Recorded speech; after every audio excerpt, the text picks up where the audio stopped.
اور کہتے تھے کہ یہ جو کرپٹ جج میں نے ساتھ بٹھایا ہوا ہے، یہ دراصل میں نے ایک پیغام دیا ہے، حکومت کو دیا ہے یا کس کو دیا ہے۔ یا ان کی ساس اور اہلیہ محترمہ بھی کسی کو فون کیا کرتی تھی، وہ جو فون کال جو دوسری ڈبل کال آئی ہے، اس ڈبل کال لیک ہوئی ہے، اس کی لیک ہوئی ہے اور متعلقہ حلقوں تک پہنچی ہے، جن کی وجہ سے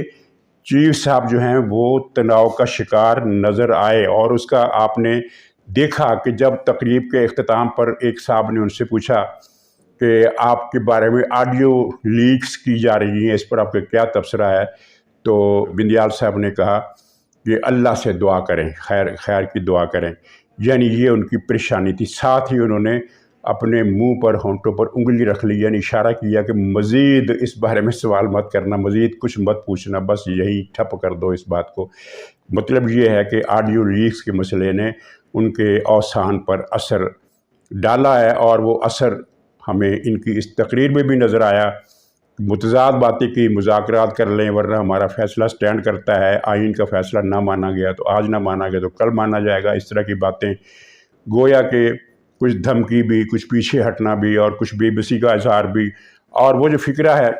کہ جسٹس کارنیلیس صاحب نے اپنے بعد سینئر موسٹ جج کو چیف جسٹس بننے کا موقع دینے کے لیے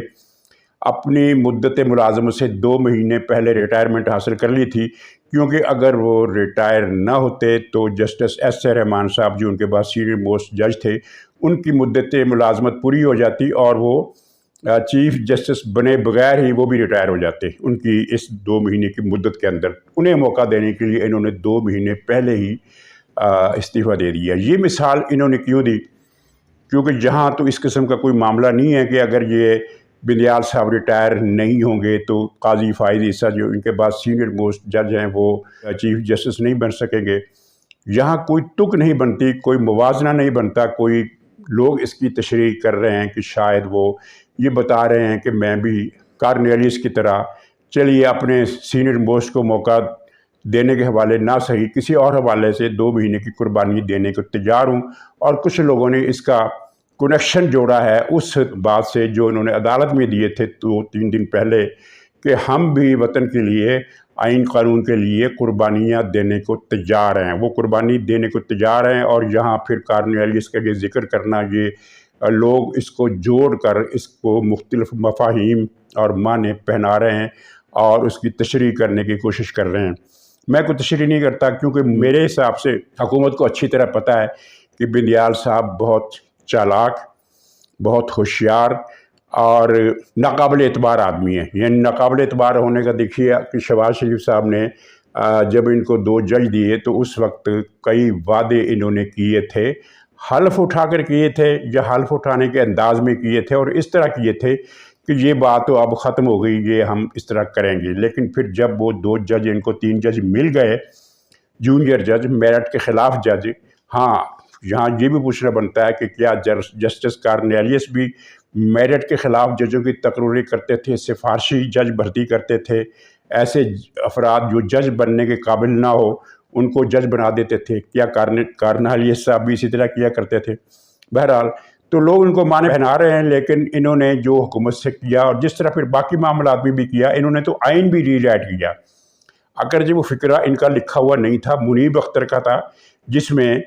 اس کا خلاصہ یہ تھا کہ اگر اسمبلی کے ارکان ہیں، اگر وہ ووٹ دیتے ہیں تو اس کا فائدہ پی ٹی آئی کو ہوتا ہے تو وہ دیں گے، اگر وہ پی ٹی آئی کو اس کا فائدہ نہیں ہوتا، نقصان ہوتا ہے، تو پھر وہ ڈی سیٹ ہوں گے، نااہل تصور ہوں گے۔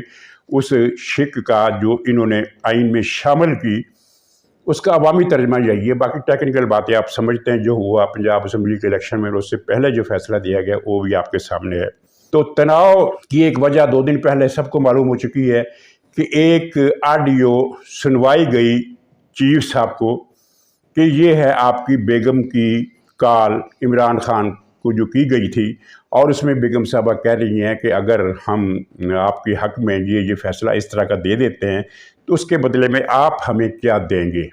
یہ آڈیو ان کو سنوا دی گئی، اور وہ بیوی صاحبہ جو تھی وہ کس کے بہاف پر یہ عمران خان سے سودے بازی کر رہی تھی کہ ہم آپ کے فیور میں یہ کریں گے، آپ ہماری فیور میں کیا کریں گے۔ تو یہ جب سنوائی گئی تو انہوں نے رپورٹ کے مطابق حامد خان جو پی ٹی آئی کی وکیل رہنما ہے، ان سے کہا کہ اب میں کیا کروں، یہ تو پھنس گیا ہوں میں۔ انہوں نے کہا کہ جناب آپ مکر جاؤ، آپ کہو کہ یہ میری بیگم ہے ہی نہیں، یہ اس کی کال ہے ہی نہیں۔ انہوں نے کہا بالکل ٹھیک ہے، یہ بات بالکل ٹھیک ہے۔ تو یہ کال بھی پکڑی گئی اور چیف صاحب کو یہ بھی سنوا دی گئی۔ اس کے بعد سے ان کے جو حواس ہیں وہ غیر متوازن ہیں، ایک ہی سٹنگ میں مختلف باتیں کرتے ہیں، اور چہرے پر گھمبھیرتا جو ہے وہ ان کے ظاہر عدالتی کارروائی میں تو فلم نہیں بن رہی ہوتی، لیکن یہ اس تقریب کا جو خطاب تھا اس کی پوری فلم ویڈیو موجود ہے، تو چہرے پر وہ تناؤ، دباؤ، ایک خوف، ایک احتیاط وہ آپ کو نظر آ جائے گی۔ یہ خبر جو میں نے بتائی نا آپ کو آڈیو لیک ہونے کی، یہ 2 دن پہلے اسد طور صاحب نے اپنے پروگرام میں لیک کی تھی، اور اس کے بعد پھر یہ پاکستان کے ہر اس شخص تک پہنچ گئی جو اس معاملے میں قریبی طور پر دلچسپی لے رہا ہے۔ تو ناظرین، عمران خان نے کل اجلاس میں کہا کہ مجھے رپورٹیں ملی ہیں، پتہ نہیں اس کو رپورٹیں کیسے ملتی ہیں، کون دیتا ہے۔ وہ پہلے والا جو ایک معاملہ تھا وہ تو خیر ختم ہو گیا، کہ جب وہ یہ کہتا تھا کہ مجھے فوج کے اندر سے کچھ لوگ خبریں پہنچا رہے ہیں، وہ تو خیر سارا جو ڈھابہ تھا اڑا دیا اگلوں نے۔ تو اب کون خبریں دے رہا ہے؟ بہرحال اس نے کہا کہ مجھے پکی خبریں ملی ہے کہ مجھے نہیں چھوڑا جائے گا، مجھے انہوں نے گرفتار بھی کرنا ہے، مجھے انہوں نے سزا بھی دینی ہے، مجھے انہوں نے جیل میں بھی ڈالا ہے، اور اب بچاؤ کا ایک ہی طریقہ ہے کہ ہم پوری قوت سے احتجاج کریں۔ اس سے پہلے بھی یہ بات ملتی جلتی کر چکا ہے کہ ہمیں سڑکوں پر آنے کے سوا کچھ چارہ نہیں، لیکن اس مرتبہ کل اس نے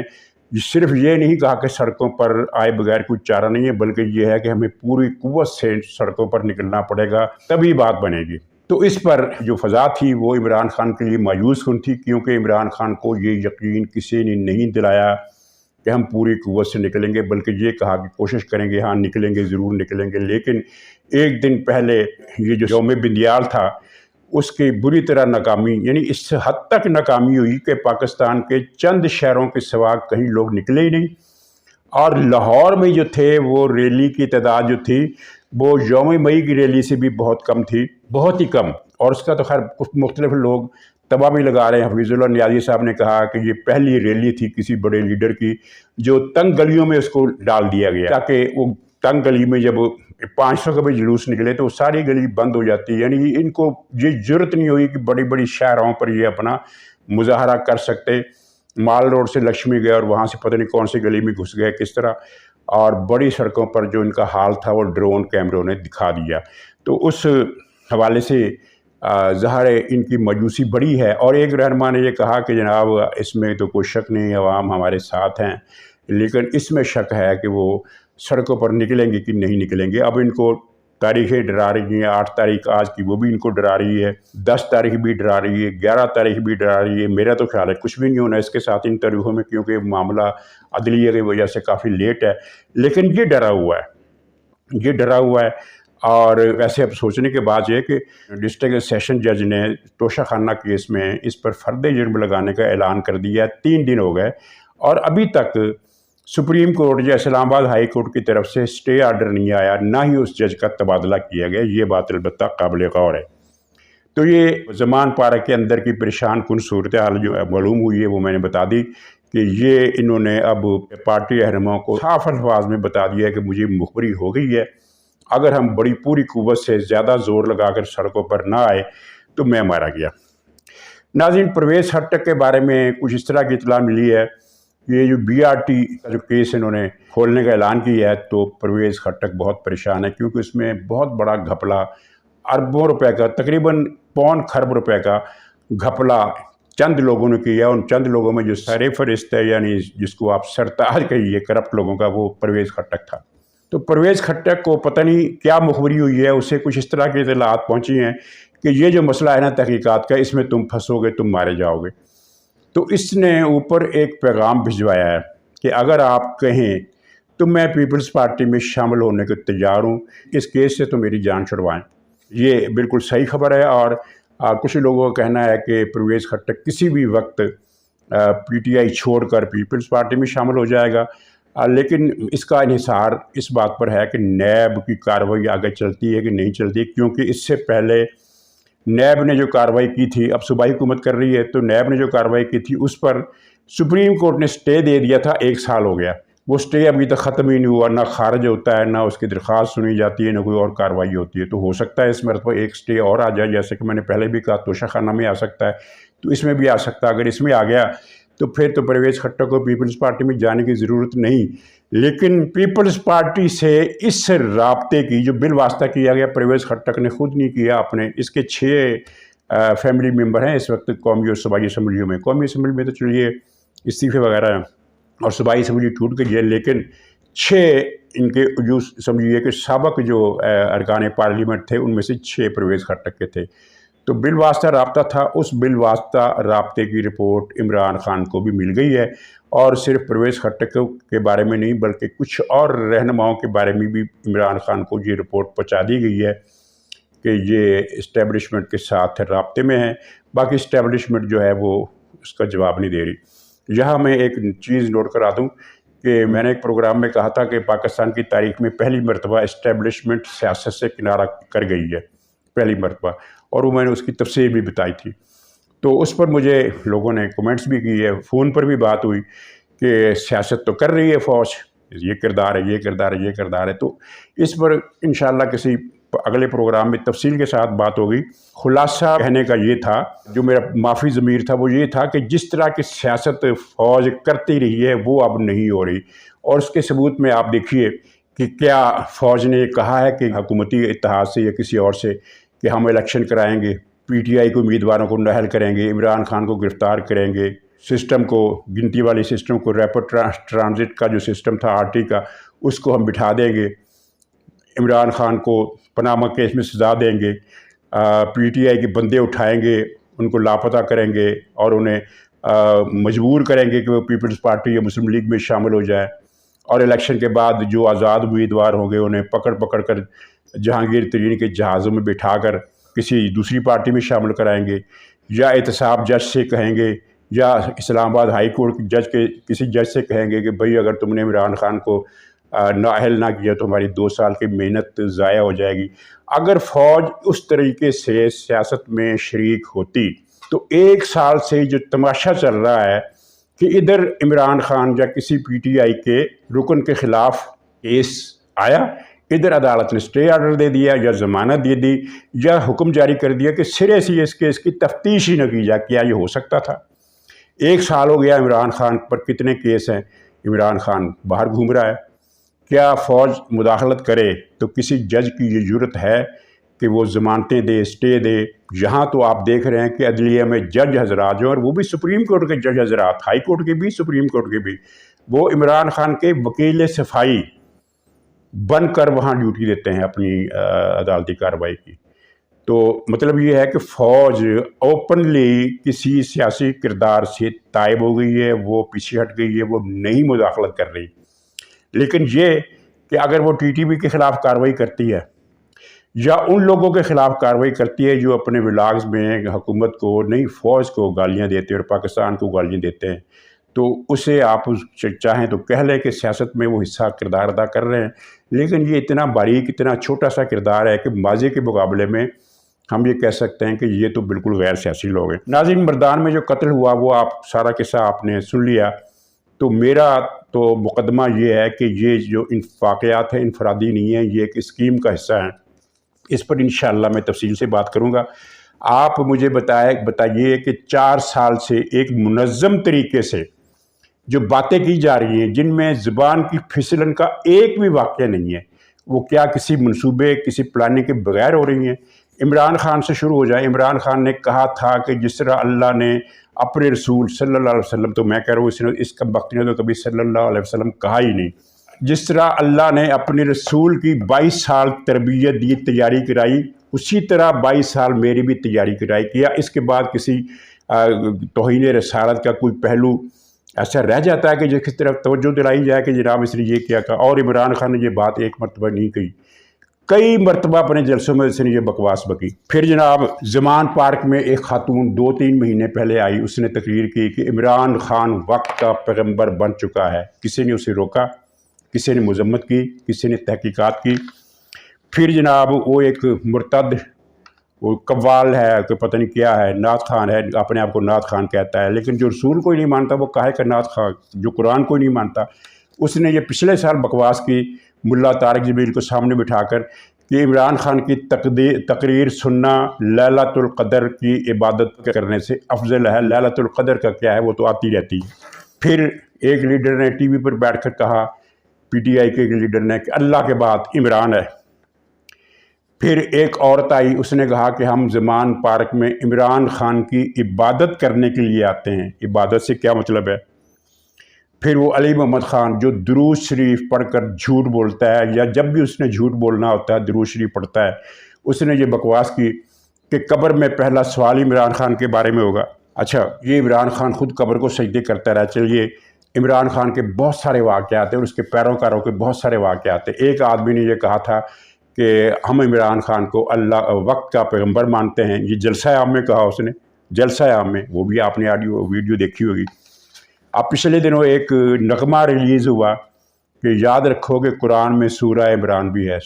سورہ عمران تو قرآن میں کوئی نہیں ہے، آل عمران ہے، حضرت موسیٰ آل عمران کی صورت کو اس نے سورہ عمران بنا دیا، یعنی ذہن میں یہ چیز نقش کرانے کی کوشش کی کہ عمران خان کا نام تو قرآن میں بھی ہے۔ دماغی خرابی ہے، لیکن پی ٹی آئی کے لوگوں کو آپ کیا کیجیے گا، وہ تو مان لیتے ہیں، وہ تو کہیں گے کہ ہاں جی 14 سال پہلے اللہ تعالیٰ نے قرآن پاک میں عمران خان کا ذکر کر دیا تھا، تو ان کا کوئی کیا بگاڑ لے گا۔ پھر وہ ابلیس زیادہ، وہ 8-10 سال کا بچہ جس نے یہ بکواس کی اس ناپاک بچے نے کہ موازنہ کیا عمران کا اور حضور کا اور دونوں کے والدین کا، اور اس پر ابو فیصل جاوید نے بھی معذرت کی ہے۔ اور فیصل جاوید وہ ہے جس کو ان چیزوں کا انجینئر کہا جاتا ہے،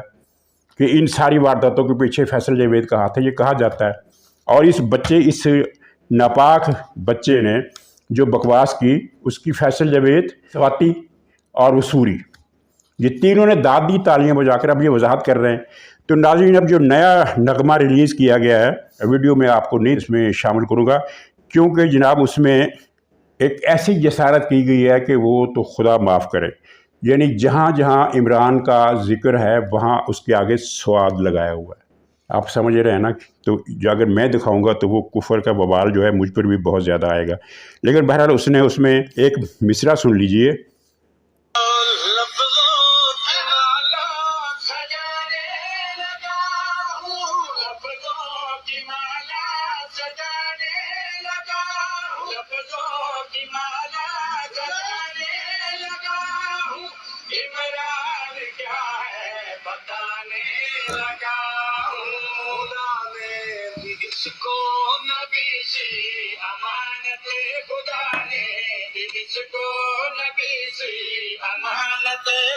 میں اس سے آگے نہیں سناؤں گا، اب آپ خود غور کیجیے۔ یہ کہہ رہا ہے عمران کیا ہے بتانے لگا، وہ کیا ہے؟ خدا نے اس کو نبی جیسی امانت دی۔